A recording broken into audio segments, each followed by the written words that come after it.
ये कहानी एक सीधी सादी और दयालु औरत गौरी की है, जो अपने भगवान पर बहुत भरोसा करती थी और प्रतिदिन अपने घर के सारे काम काज करके मंदिर जरूर जाया करती थी। गौरी का पति रामू एक गरीब लेकिन मेहनती किसान। उसकी पत्नी गौरी उसकी सबसे बड़ी ताकत थी। दोनों ने जिंदगी के हर तूफान को एक दूसरे के सहारे पार किया। उनके पास ज्यादा जमीन नहीं थी, लेकिन जो भी था उसी में वे अपनी दुनिया बसाए हुए थे। आप आ गए। क्या हुआ? बहुत थके हुए लग रहे हो। हाँ गौरी, आज खेत में बहुत काम है। एक कप चाय पिला दो, फिर खेत पर जाऊंगा। अच्छा, आप बैठो, मैं चाय लेकर आती हूँ। दोनों पति पत्नी के बीच अटूट प्यार था। रामू चाय पीकर फिर खेत की ओर निकलने लगता है। सुनो, शाम को खेत से जरा जल्दी आ जाना, हमें मंदिर जाना है। हाँ ठीक है। इतना बोलकर रामू खेत की ओर निकल जाता है और गौरी अपने घर के कामों में लग जाती है। शाम को जब रामू खेत से आया तो दोनों पति पत्नी मंदिर की ओर निकल जाते हैं।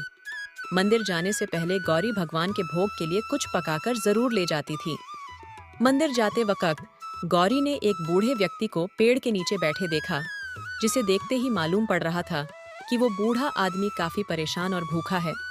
गौरी को उस बूढ़े व्यक्ति पर बहुत दया आई।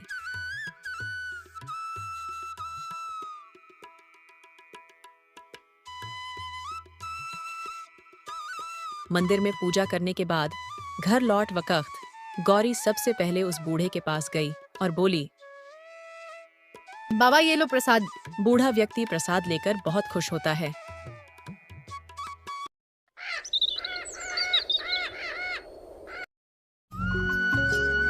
अगली सुबह गौरी घर के छोटे से आंगन में चूल्हा जलाती और चाय बनाकर वह रामू को देती। तब उसके चेहरे पर दिन भर की मेहनत का संकल्प झलकता और फिर रामू बोलता है, गौरी, इस बार भी अगर फसल अच्छी नहीं हुई तो साहूकार हमारा खेत छीन लेगा। गौरी ने उसे सांत्वना दी। भगवान सब ठीक करेगा, हम मेहनत करना नहीं छोड़ सकते।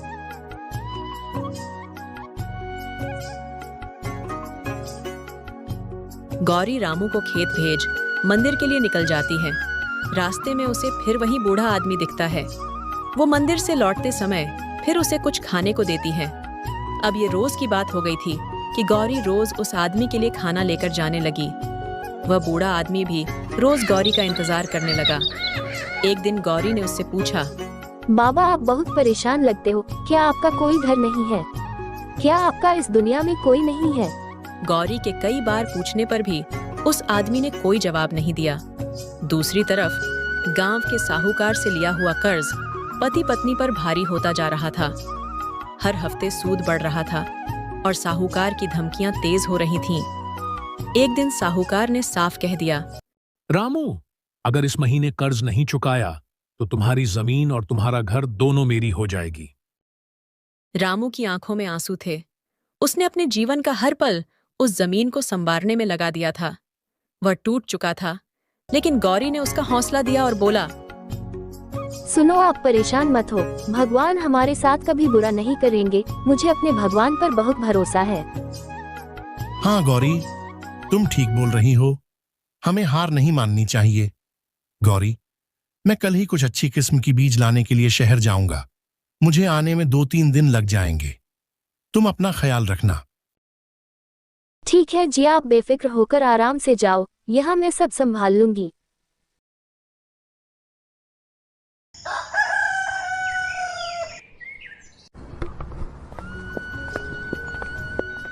दूसरे सुबह रामू शहर के लिए निकल जाता है और गौरी रोज की तरह अपने सारे काम कर मंदिर जाती हैं और आते समय बूढ़े बाबा को खाना देती हैं। और तभी वो बूढ़ा आदमी बोलता है, बेटी, मैं तुम्हें कुछ दिखाना चाहता हूँ, क्या तुम मेरे साथ मेरे घर चलोगी? गौरी बूढ़े आदमी की बात सुनकर कुछ समझ नहीं पाती और बाबा, मुझे घर पर बहुत काम है, बोलकर निकल जाती हैं। घर पहुंचकर गौरी उस बूढ़े आदमी के ही बारे में सोचती है। दूसरे दिन फिर जब गौरी उस बूढ़े को खाना देती है तो फिर वो बूढ़ा वही बात बोलता है। बेटी तुम एक बार मेरे घर चलो, मैं तुम्हें कुछ दिखाना चाहता हूँ। गौरी फिर वही बात सुनकर थोड़ा घबरा जाती है और बिना कोई जवाब दिए घर चली जाती है।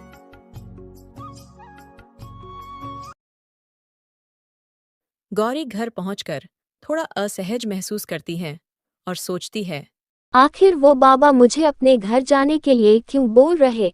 आखिर वो मुझे क्या दिखाना चाहते हैं?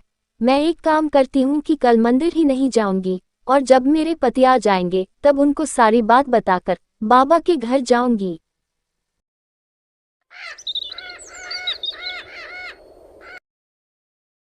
अगली सुबह गौरी मंदिर नहीं जाती, लेकिन उसे ये बात भी सताती है कि आज मैं मंदिर नहीं गई और उस बाबा को खाना भी नहीं दिया, तो कहीं वो बाबा भूखे न हो। शाम को गौरी जब घर के बाहर आती है तो देखती है कि वो बाबा उसके घर के बाहर ही खाट पर बैठे हैं। गौरी उन्हें देख घबरा जाती है और बिना कुछ बोले घर में चली जाती है। गौरी बहुत परेशान हो जाती है। उसे कुछ समझ नहीं आता कि वो क्या करे। वह बिल्कुल समझ नहीं पाती कि आखिर ये बाबा घर तक कैसे पहुंच गए। फिर वो सोचती है, लगता है बाबा को आज कुछ खाने को नहीं मिला होगा और इसलिए वो घर तक आ गए। गौरी तुरंत बाहर जाती है और बाबा से पूछती है, बाबा आज कुछ खाने को नहीं मिला क्या? आपको भूख लगी है क्या? मैं अभी आपके खाने के लिए कुछ लाती हूँ। वो बूढ़ा आदमी बोलता है, नहीं बेटा, ऐसी कोई बात नहीं, मैं आज भी तुम्हें अपने घर चलने के लिए ही बोलने आया हूँ। गौरी बहुत हिम्मत जुटा के बाबा से पूछ ही लेती है, बाबा मुझे समझ नहीं आ रहा है कि आप मुझे अपने घर क्यों ले जाना चाहते हैं? आखिर आप मुझे अपने घर पर क्या दिखाना चाहते हैं? बेटी वो तो तुम जब मेरे घर चलोगी तभी तुम्हें पता चलेगा। लेकिन बाबा अभी मेरे पति भी गांव में नहीं है। अगर आपको कोई परेशानी है तो मेरे पति को आने दीजिए, फिर मैं आपके घर जरूर चलूंगी और आपकी सहायता भी करूंगी। बेटी मुझे कोई परेशानी नहीं है और मुझे पता है कि अभी तुम्हारे पति गांव में नहीं है, फिर भी तुम मुझ पर भरोसा करो और एक बार मेरे घर चलो, फिर तुम्हारी सारी परेशानी दूर हो जाएगी। गौरी को बूढ़े आदमी पर भरोसा हो जाता है और वो उन्हें अब मना नहीं कर पाती और बोलती है, ठीक है बाबा, आप अभी घर जाओ और कल सुबह मैं आपके साथ आपके घर जरूर चलूंगी। वो बूढ़ा आदमी गौरी की बात मानकर घर चला जाता है।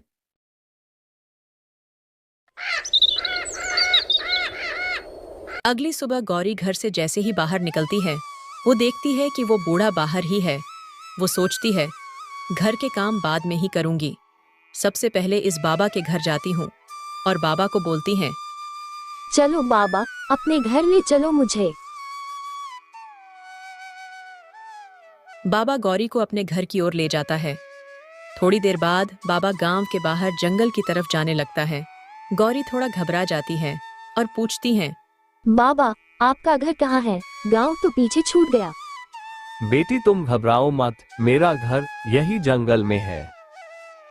थोड़ी दूर चलने के बाद गौरी को एक झोपड़ी दिखती है जिसके आसपास कोई नहीं था। झोपड़ी के अंदर जाते ही बाबा गौरी को एक संदूक दिखाते हैं और बोलते हैं, बेटी जरा ये संदूक खोलना। गौरी संदूक खोलती है तो उसकी आंखें खुली की खुली रह जाती हैं, क्योंकि वो संदूक सोने के सिक्कों से भरी थी। गौरी बाबा से पूछती हैं, बाबा ये इतने सिक्के आपके पास कैसे? बेटा ये मेरी पूरी जिंदगी की मेहनत की कमाई है और मैं ये सारे सिक्के तुम्हें देना चाहता हूँ। गौरी बाबा की बात सुन चौंक जाती है और पूछती हैं, लेकिन बाबा आप ये सिक्के मुझे क्यों देना चाहते हैं? इन सिक्कों पर तो आपके परिवार और बच्चों का हक है, क्या आपका अपना कोई नहीं है? हाँ बेटा मुझे पता है, और मेरा एक बेटा और बहू भी है, लेकिन मैं उनको ये अपनी दौलत नहीं देना चाहता। लेकिन क्यों बाबा? क्योंकि वो दोनों बहुत लालची है और वो मुझे बहुत मारते पीटते भी थे, मुझे खाना भी नहीं देते थे। भला ऐसे औलाद को मैं क्यों अपना मानूं और अपनी मेहनत की कमाई क्यों दूं? तुम एक बहुत ही अच्छी और नेक दिल इंसान हो। मुझसे कोई रिश्ता न होने के बाद भी तुमने मुझे रोज खाना खिलाया, इसलिए मैं ये सारी दौलत तुम्हें देना चाहता हूँ और मुझे पता है कि तुम्हारे ऊपर बहुत कर्ज भी है। बेटा तुम ये सारे सिक्के ले जाओ और अपनी जिंदगी संवार लो और मुझ जैसे लोगों की सहायता भी करो। नहीं बाबा, मैं आपकी ये दौलत नहीं ले सकती, क्योंकि बाबा भले ही आपके बेटा बहु अच्छे नहीं हैं, लेकिन फिर भी इस दौलत पर सिर्फ उनका ही हक है। आप ये सारे सिक्के उन्हें ही दे दो और आप मेरे साथ मेरे घर पर रह सकते हो। मैं निस्वार्थ भाव से हमेशा आपकी सेवा करूंगी। बूढ़ा आदमी गौरी की बातें सुनकर दंग रह जाता है और बोलता है, बेटी, आज के जमाने में भी तुम जैसे सच्चे लोग हैं, ये देख बहुत अच्छा लगा। ठीक है बेटी, मैं ये सिक्के अपने बेटे को दे दूंगा, लेकिन मेरी एक शर्त है, तुम्हें जितने पैसों की जरूरत है तुम उतने पैसे ले लो। गौरी कुछ भी बोलती उससे पहले ही बाबा बोलते हैं, देखो बेटी, मैंने तुम्हारी बात मान ली, अब तुम भी मेरी बात मान लो और सिक्के ले लो। गौरी बाबा को माना नहीं कर पाती और थोड़े सिक्के लेकर बाबा को धन्यवाद करके अपने घर की ओर निकल जाती हैं।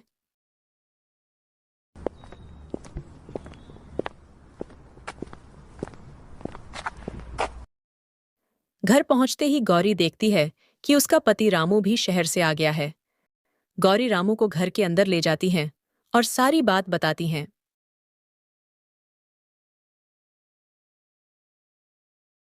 रामू को गौरी की बातें समझ नहीं आती और वो बोलता है, गौरी, तुम ये सब क्या बोल रही हो? मुझे कुछ समझ नहीं आ रहा। भला तुम किस बाबा की बात कर रही हो? गौरी रामू को याद दिलाती है और बोलती है, आप भी कितनी जल्दी भूल जाते हो। वही बाबा जब हम शाम को मंदिर गए थे और बरगद के पेड़ के नीचे जो बाबा बैठे थे, जिन्हें मैंने प्रसाद दिया था। गौरी, मुझे अच्छे से याद है, उस दिन तो हमें कोई बाबा नहीं मिले थे। सुनो, आप थके हुए हो, इसलिए आपको कुछ याद नहीं। एक काम करो, आप सो जाओ और हम कल बात करेंगे।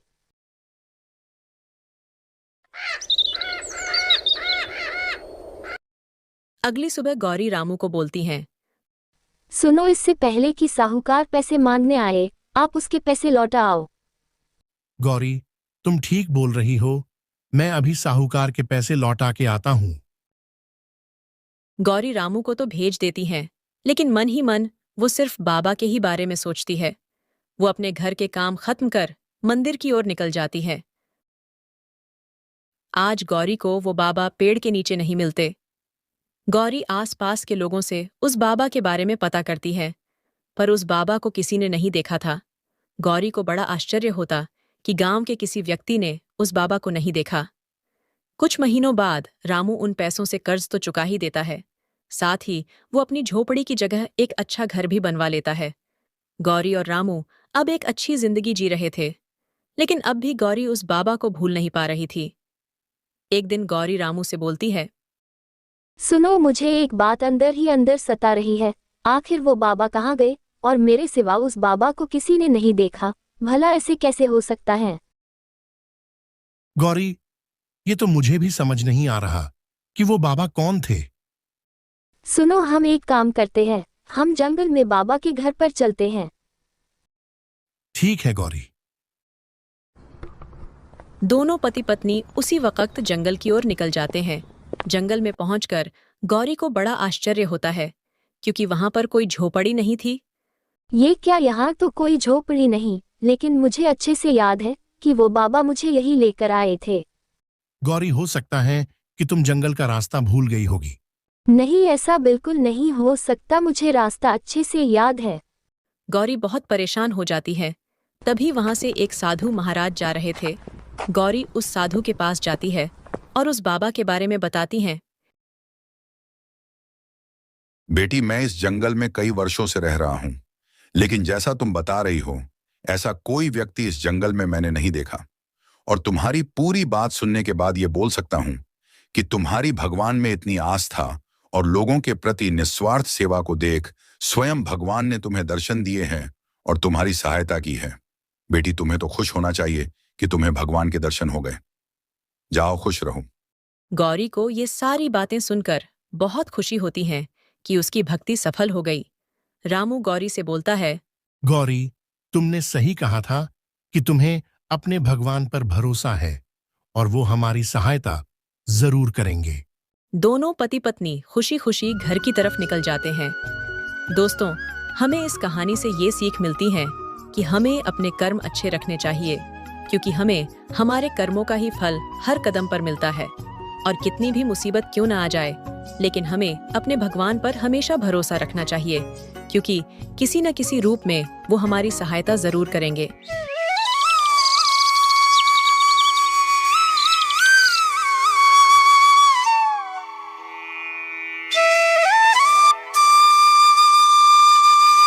बहुत समय पहले की बात है।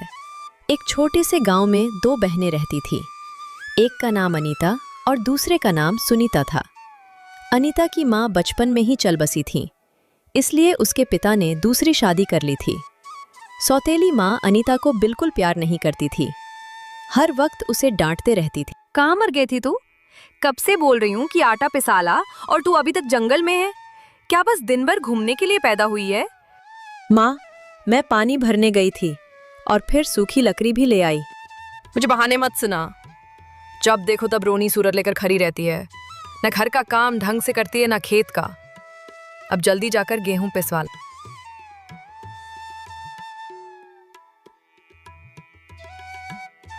ममता, सच बोलूं तो तुम्हारा सिर्फ नाम ही ममता है, लेकिन तुम्हारे अंदर ममता नाम की कोई चीज नहीं है।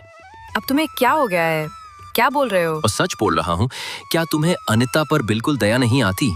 बेचारी बच्ची सारा दिन घर का और बाहर का काम करती रहती हैं, और फिर भी तुम उसे चार बातें और सुनाते रहती हो।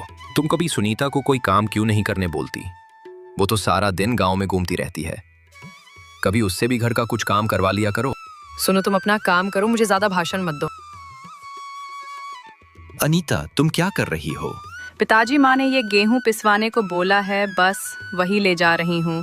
बेटा, मुझे कभी कभी बहुत पछतावा होता है कि मैंने तो ये दूसरी शादी तेरे लिए की थी कि तुझे एक माँ मिल जाएगी, लेकिन मुझे नहीं पता था कि मैं ये शादी करके तेरी जिंदगी और बर्बाद कर रहा हूँ। मुझे माफ कर दें बेटा। पिताजी, आप ये क्या बोल रहे हैं? मुझे माँ से कोई शिकायत नहीं है, बल्कि मैं तो माँ से बहुत प्यार करती हूँ। बेटा, तू इतनी अच्छी है कि तुझे दूसरों में कभी कोई बुराई नहीं दिखती। अच्छा, अब तू जा, मैं ये गेहूं लेकर जाता हूं।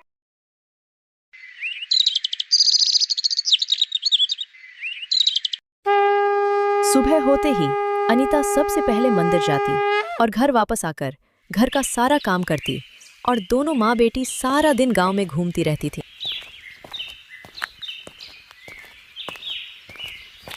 ममता अपनी बेटी सुनीता को बहुत प्यार करती थी और अनीता ममता के प्यार के लिए तरसते रहती थी।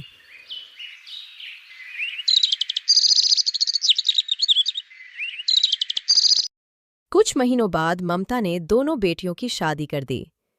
ममता ने अनीता की शादी एक गरीब किसान से किया और अपनी बेटी की शादी गांव के अमीर साहूकार के बेटे से कर दी। अनीता का पति बहुत ही मेहनती किसान था। वो सारा दिन बहुत मेहनत करता, तब जाकर रात के खाने के लिए कुछ सामान लापता था। सुनो जी, मैं सोच रही हूँ कि सिर्फ खेती से हमारा गुजारा करना बहुत मुश्किल है। आप बोलो तो मैं घर पर ही सिलाई का काम शुरू कर दूं क्या? मुझे सिलाई बहुत अच्छे से आती है। अनीता, मुझे पता है मैं तुम्हारी जरूरतों को पूरा नहीं कर पाता। ये आप क्या बोल रहे हैं? मुझे किसी चीज़ की ज़रूरत है ही नहीं। वो तो मैं सारा दिन घर बैठे रहती हूँ, इसलिए सोचा कि कुछ कम कर लूँ, 2 पैसे भी घर में आ जाएंगे। ठीक है अनीता, तुम्हें जैसा ठीक लगे।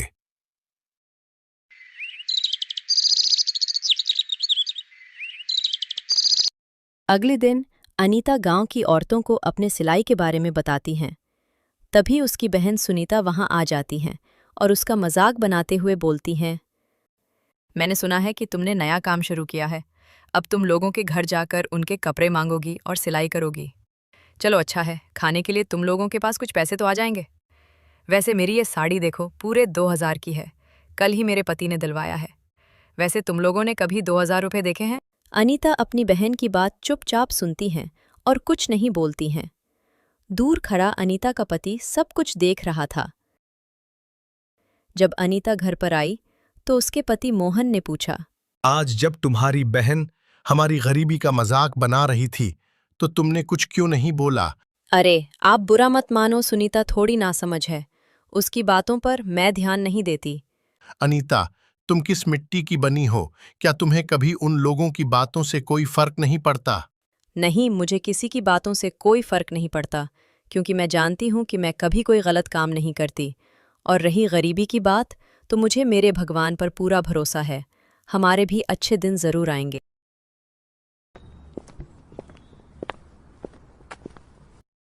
अनीता बहुत लगन और मेहनत से अपना का करने लगी। धीरे धीरे उसका काम बहुत बढ़ने लगा और लोगों को भी उसका काम बहुत पसंद आने लगा। अनीता सिलाई का काम अपने हाथों से ही करती थी, लेकिन अब काम ज्यादा होने के कारण उसे एक सिलाई मशीन की जरूरत होने लगी। एक दिन उसने अपने पति से बोला, सुनिए, मुझे अब एक सिलाई मशीन लेनी होगी। आपको तो पता ही है कि मेरे पास अब बहुत ज़्यादा सिलाई के कपड़े आने लगे हैं और हाथों से सिलाई करने में ज़्यादा समय लगता है। मैंने कुछ पैसे तो जोड़ लिए हैं, मशीन के लिए थोड़े बहुत आपके पास हैं, तो लगाकर एक मशीन ले आइए। अनीता, तुम्हें तो पता है कि खेती से मैं कितने पैसे जोड़ पाता हूं। जो थोड़े बहुत पैसे मेरे पास है भी तो हमारे घर खर्च के लिए है। तुम्हें तो पता है कि खेती में रोज तो आमदनी होती नहीं। आपकी बात सही है, हम सारे पैसे मशीन पर खर्च नहीं कर सकते। मैं एक काम करती हूँ, अपने पिताजी से कुछ पैसे मांग लेती हूँ और उन्हें हम धीरे धीरे चुका देंगे। पिताजी मुझे पैसे ज़रूर देंगे। दूसरे दिन अनीता बहुत उम्मीद के साथ अपने पिता के घर जाती और पिता को अपने काम के बारे में बताती हैं और बोलती है, पिताजी, मेरा काम बहुत अच्छा चल रहा, इसलिए मुझे एक सिलाई मशीन की आवश्यकता है, जिसके आ जाने से मेरा काम और बेहतर हो जाएगा। मैंने मशीन के लिए कुछ पैसे तो जोड़ लिए हैं, लेकिन कुछ पैसे कम पड़ रहे। पिताजी मुझे बोलते हुए बहुत झिझक हो रही है। क्या बेटा, बोलना। क्या तुझे पैसे चाहिए? हाँ पिताजी, अगर आप थोड़े पैसे दे दें तो बहुत मदद हो जाएगी। मैं आपके पैसे धीरे धीरे चुका दूंगी। ये तू क्या बोल रही है? भला पिता के पैसे भी चुकाने पड़ते हैं। तू रुक, मैं अभी पैसे लेकर आता हूं। अनीता के पिता पैसे लेने के लिए अंदर जाते हैं। तभी ममता, जो बाप बेटी की सारी बात सुन चुकी थी, वो आ जाती है और अनीता को भला बुरा सुनाने लगती हैं। क्या तुझे थोड़ी भी शर्म नहीं आती? क्या तेरा पति तुझे एक मशीन भी नहीं दिल सकता? इतना निकम्मा है तेरा पति। अनीता चुपचाप सब सुन रही थी, तभी उसके पिता वहां आ जाते हैं। ममता, तुम ये क्या बोल रही हो? चुप हो जाओ। हाँ हाँ, तुम तो मुझे ही चुप कराओगे। हमारे पीठ पीछे ये सब कुछ अपनी बेटी को ही दे देना। मैं और मेरी बेटी तो सौतेले हैं ना। नहीं माँ, मुझे कुछ नहीं चाहिए। मुझे माफ कर दीजिए। मुझसे गलती हो गई जो मैं पैसे मांगने आ गई। माँ, सिर्फ एक बात बोलना चाहूंगी। मेरे पति बहुत अच्छे और मेहनती इंसान हैं। मेरे पति के लिए कुछ बुरा मत बोलिए, क्योंकि आपने ही मुझे इतना अच्छा पति चुनकर दिया है। अनीता इतना बोलकर वहां से घर चली जाती है। अनीता घर आकर अपने कामों में लग जाती हैं। शाम को जब उसका पति खेत से लौटकर आता है तो अनीता से पूछता है, अनीता, क्या तुम पिताजी के घर पैसे मांगने गई थी? अनीता बहुत हिचकते हुए झूठ बोल देती है, नहीं, मैं नहीं गई थी। दरअसल मैंने सोचा कि मैं कुछ दिन और हाथों से ही सिलाई करके बचे हुए पैसे भी जोड़ लूंगी। अनीता, तुमने बहुत अच्छा किया। दरअसल मैं भी तुम्हें मना ही करने वाला था। कुछ दिनों के बाद मेरे भी फसल तैयार हो जाएंगे तो उन्हें बेचकर भी कुछ पैसे मिल जाएंगे, तब हम तुम्हारी सिलाई मशीन ले लेंगे। अब दोनों पति पत्नी अपने अपने कामों में जी जान से मेहनत करने लग जाते हैं।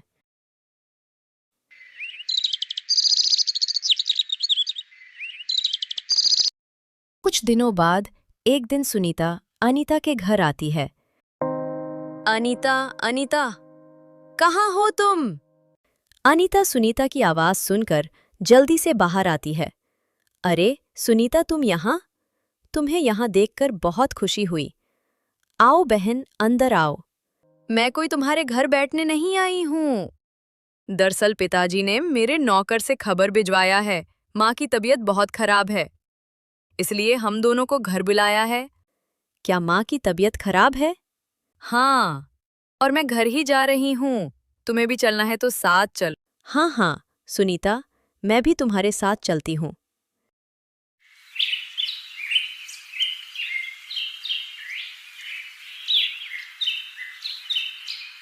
घर पहुंचते ही दोनों बहनों ने पिता पर सवालों की बौछार कर दी। पिताजी क्या हुआ है माँ को? बताइए पिताजी क्या हुआ है माँ को? आपने हमें पहले क्यों नहीं बताया? बेटा, डॉक्टर ने बताया कि तुम्हारी माँ की दोनों किडनियां फेल हो गई है। ये आप क्या बोल रहे हैं पिताजी? हाँ बेटा। तो पिताजी इसका क्या इलाज है? डॉक्टर ने कुछ तो बताया होगा ना? बेटा, उन्होंने बोला है कि हमें जल्द से जल्द उसकी किडनी बदलवानी होगी। मैंने डॉक्टर से बोला कि आप मेरी एक किडनी ले लो, लेकिन उन्होंने मना कर दिया कि मेरी इस उम्र में ऑपरेशन सही नहीं। तो फिर पिताजी अब क्या करेंगे?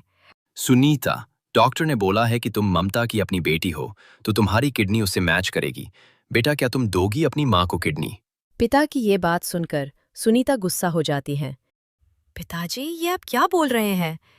भला मैं इसी उम्र में एक किडनी दे दूं? अभी तो मेरी सारी जिंदगी बाकी है। अगर मुझे कुछ हो गया तो... नहीं पिताजी, आप कहीं और पता कीजिए। इतना बोलकर सुनीता घर से चली जाती हैं। अनीता चुपचाप बेबस पिता को देखती है और बोलती हैं, पिताजी, आप बिल्कुल परेशान मत हो, मैं अपनी एक किडनी माँ को दूंगी। अनीता की ये बात सुनकर उसके पिता उसे सिर्फ देखते रह जाते हैं। पिताजी, आप डॉक्टर से बात करके ऑपरेशन की तैयारी कीजिए। कुछ दिनों के बाद ऑपरेशन हो जाता है। ममता बिल्कुल ठीक हो जाती हैं और जब उसे पता चलता कि उसे अनीता ने अपनी एक किडनी दी है तो उसे बहुत ज़्यादा शर्मिंदगी महसूस होती है और वो अनीता से बोलती है, बेटिया माफ कर दे मुझे। मैंने तुझे कभी माँ जैसा प्यार नहीं दिया, लेकिन आज तू मेरी बेटी से भी बढ़कर निकली। जब मुझे मेरी खुद की बेटी ने मारता हुआ छोड़ दिया, तब तुमने बिना कुछ सोचे मेरी जान बचा ली। आप तो मेरी माँ ही थी, बस आपने थोड़ा देर से महसूस किया। आज मैं इतना तो जान गई कि जरूरी नहीं कि हमेशा खून के रिश्ते ही अपने हों। अनीता ने अपनी अच्छाई से अपनी माँ का दिल जीत ही लिया। अनीता माँ का प्यार पाकर बहुत खुश होती हैं।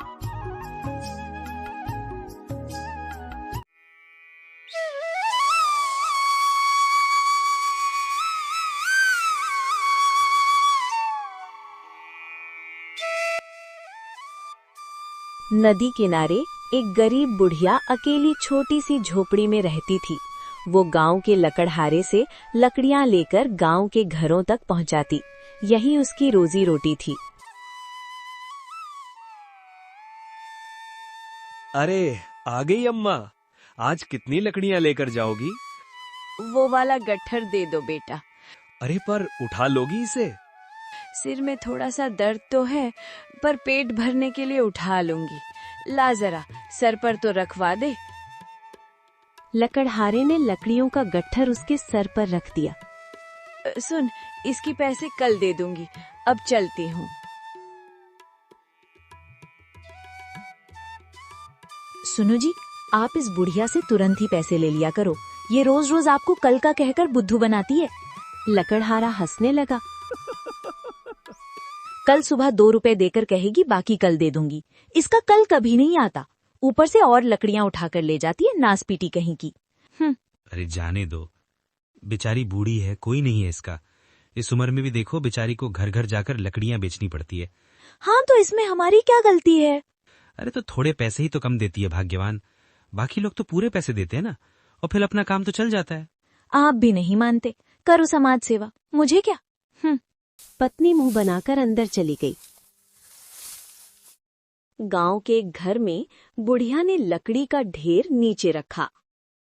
बहुरिया, अरे ओ बहुरिया, कितनी लकड़ियां रखूं?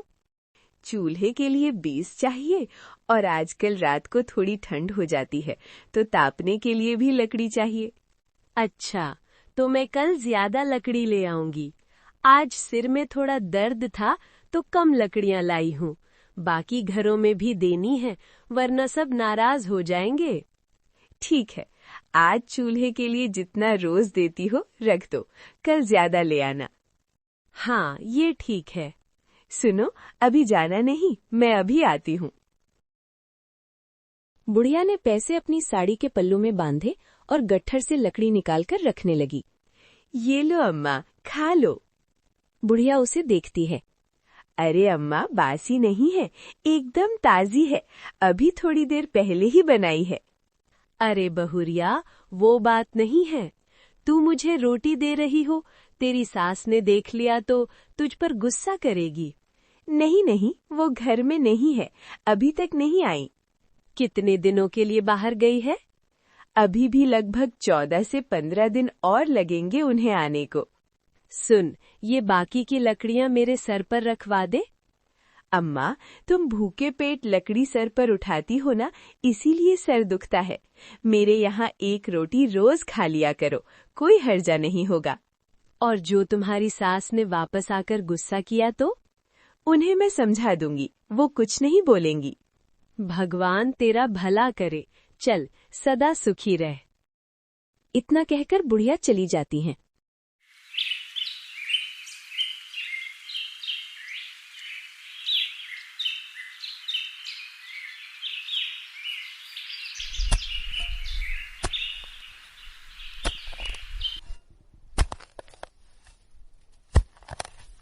अगले दिन, बेटा आज बड़ा वाला गट्ठर दे दे, शाम को सर्दी होने लगी है तो लोगों को ज्यादा लकड़ियां चाहिए। तुम्हारा ही माल है अम्मा, जो चाहिए उठा लो। ये ले 2 रुपए, बाकी कल दे दूंगी, ठीक है ना? हिसाब में कोई गड़बड़ ना होनी चाहिए, समझे? हाँ हाँ अम्मा, हिसाब पूरा ठीक है। अच्छा जरा ये तो बताओ कि गांव में सब तुमको बुढ़िया कहते हैं, तुम्हारा असल नाम क्या है? मेरा असल नाम? अरे अम्मा, मेरा मतलब जो तुम्हारे पिताजी ने रखा वो वाला नाम। मेरा नाम लक्ष्मी है, पर अब तो इस मुए नाम को सुने एक अरसा हो गया। सब लोग बुढ़िया या अम्मा बोलते हैं, इसी की आदत हो गई है। पता नहीं चला मैं कब लक्ष्मी से बुढ़िया हो गई। अच्छा चल, लकड़ियों का गट्ठर सर पर रख दे। लकड़हारे ने लकड़ियों का गट्ठर उसके सर पर रख दिया। अच्छा, चलती हूँ मैं।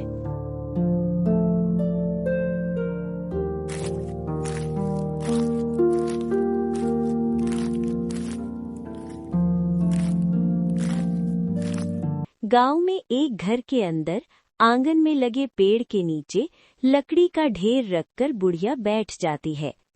अरे ओ मुखिया आइन, कितनी लकड़ियां रखूं बता दो, और आके जरा देख भी लो, लकड़ी एकदम सूखी है, वरना पेट पीछे कहोगी बुढ़िया गीली लकड़ी रख के गई। अरे रुक जरा, अभी आती हूँ। अरे ये लकड़ी वाली बुढ़िया है क्या? जरा इसे अंदर तो भेजना। अजी, आपको इससे क्या काम पड़ गया? अरे भेजो तो, कुछ बात करनी है।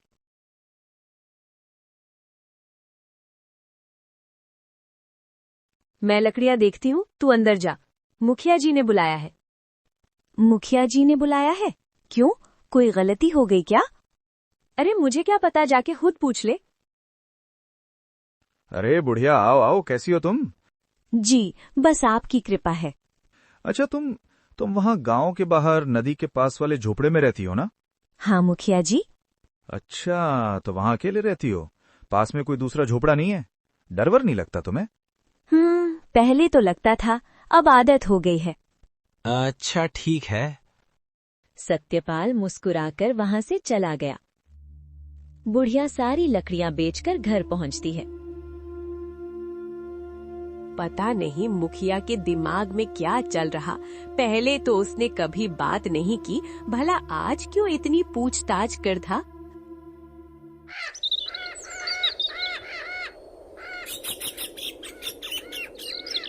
अगली सुबह, अंजना, मुखियाइन लकड़ी लाई हूँ।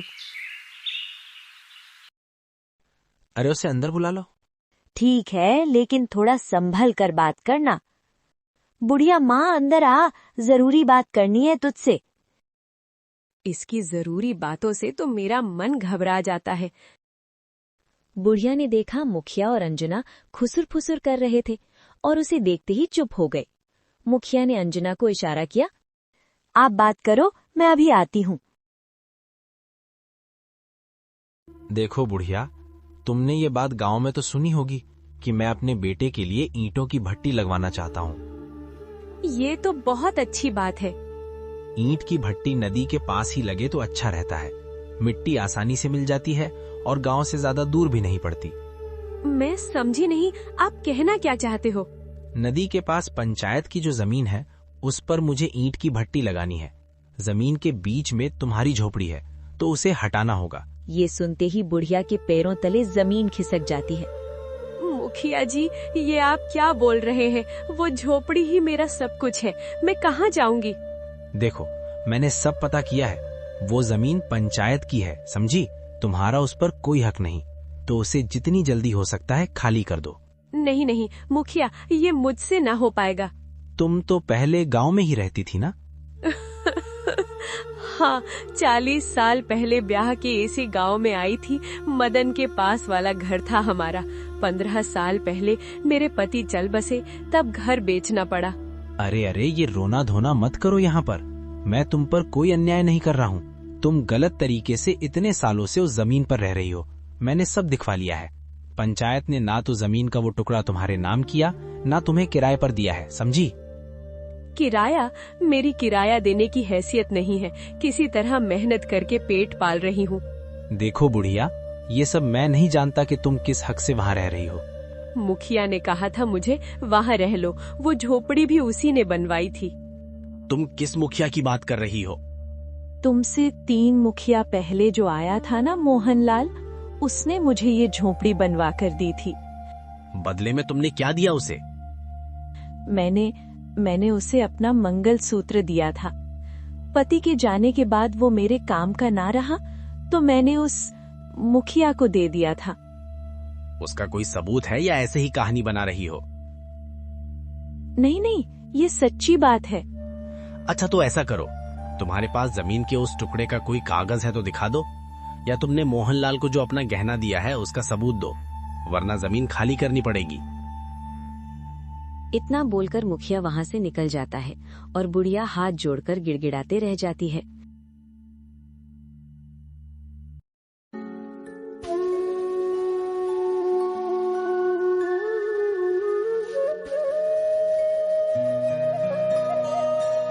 बुढ़िया बहुत उदास होकर घर लौटती है और देखती है कि वहाँ पहले से ही मुखिया के 2 आदमी खड़े हैं। अरे ओ बुढ़िया अम्मा, कहाँ घूम रही हो? हम लोग कब से तुम्हारा इंतजार कर रहे हैं। मेरा इंतजार? लेकिन क्यों? हमें मुखिया ने भेजा है। अब तू ही बता, तू अपना सामान खुद निकालेगी कि हम बाहर फेंक दें? नहीं बेटा, ऐसा न करो, मैं तुम्हारे आगे हाथ जोड़ती हूँ। चलो, अरे चलो, खाली करो। चल चल, खाली कर इसे। ये बुढ़िया प्यार से हमारी बात नहीं मानेगी। हमें आज ही ये झोपड़ी यहाँ से हटानी है। अरे बेटा, कुछ तो रहम करो मुझ पर। भला मैं इस उम्र में कहाँ जाऊंगी, तुम ही बताओ। बुढ़िया, अब कुछ मत बोलो। मुझे जो कहा गया मैं वही कर रहा हूँ, समझी? चलो, तुम बाहर जाओ। बुढ़िया अपना थोड़ा बहुत सामान लेकर बाहर बैठ जाती है। भगवान, ये छत भी छीन ली तूने। ये तूने ठीक न किया। अंदर इस चूल्हे और 4 बर्तन के सिवाय कुछ नहीं था। इन्हें यहाँ पर रख रहा हूँ अम्मा, देख लेना, ठीक है? मुखिया के आदमी पूरा झोपड़ा तोड़ देते हैं। बुढ़िया बाहर बैठे देखते रह जाती है। थोड़ी देर में रात हो जाती है और बुढ़िया भूखे प्यासे झोपड़े के बाहर ही बैठी रह जाती है।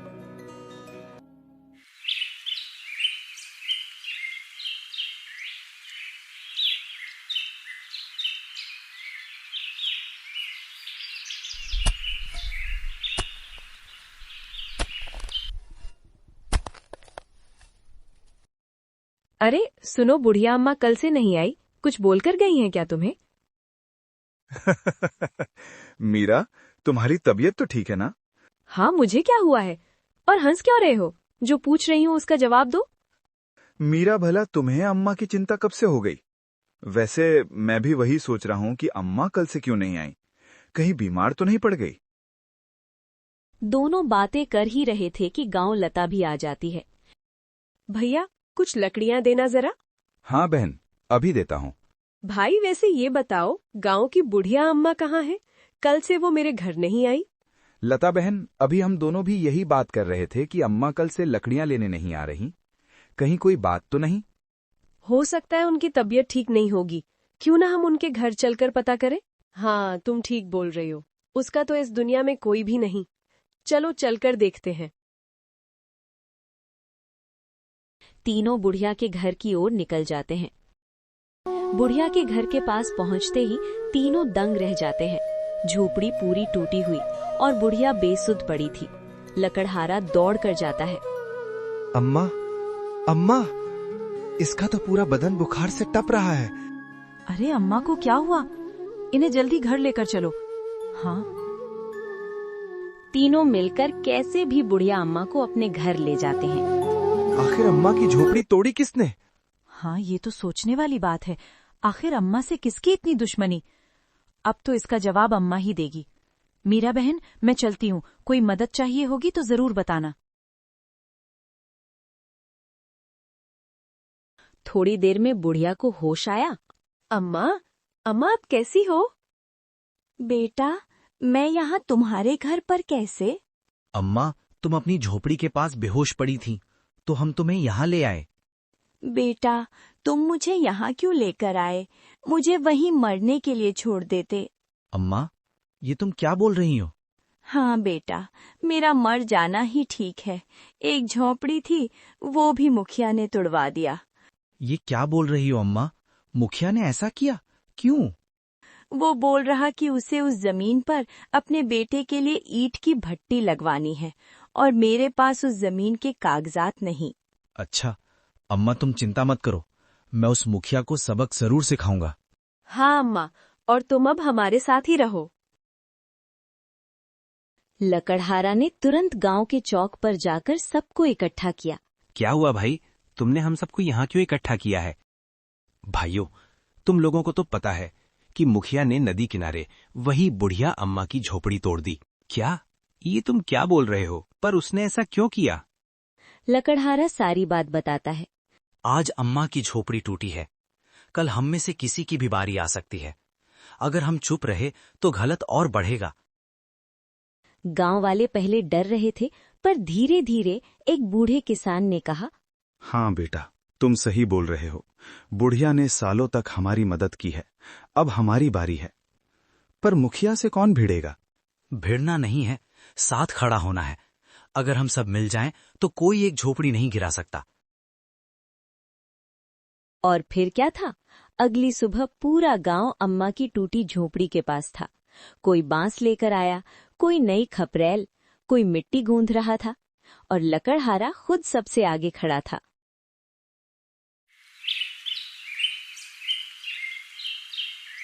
3 दिन में झोपड़ी फिर से खड़ी हो गई, लेकिन इस बार वो पहले से मजबूत थी। इतना बड़ा घर मैंने तो कभी सोचा भी नहीं था। आप सभी का बहुत बहुत आभार। लकड़हारा मुस्कुराते हुए बोलता है, ये घर नहीं अम्मा, ये आपका सम्मान है।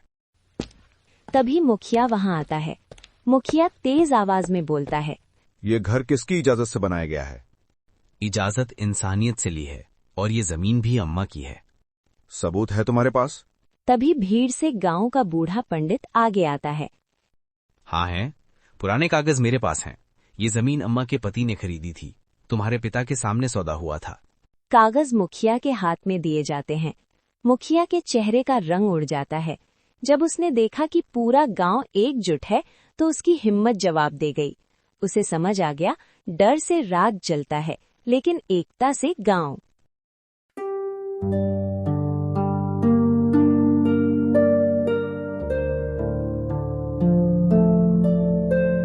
बेटा, मैं तेरा शुक्रिया अदा कैसे करूं? तूने मुझे नई जिंदगी दी है। बता मैं तेरे लिए क्या करूं? अम्मा, आप कैसी बात कर रही हैं? बेटा भी बोल रही हैं और धन्यवाद भी कर रही हैं। अम्मा फिर बोल रही हूँ, तुम हमारे साथ चलो और हमारे साथ रहो। नहीं बेटा, तुम लोगों ने मेरे लिए बहुत कुछ कर दिया। अब और तुम लोगों पर बोझ नहीं बन सकती। तू चिंता ना कर, मैं आती रहूंगी। ठीक है अम्मा, जब भी कोई दिक्कत हो हमें बताना।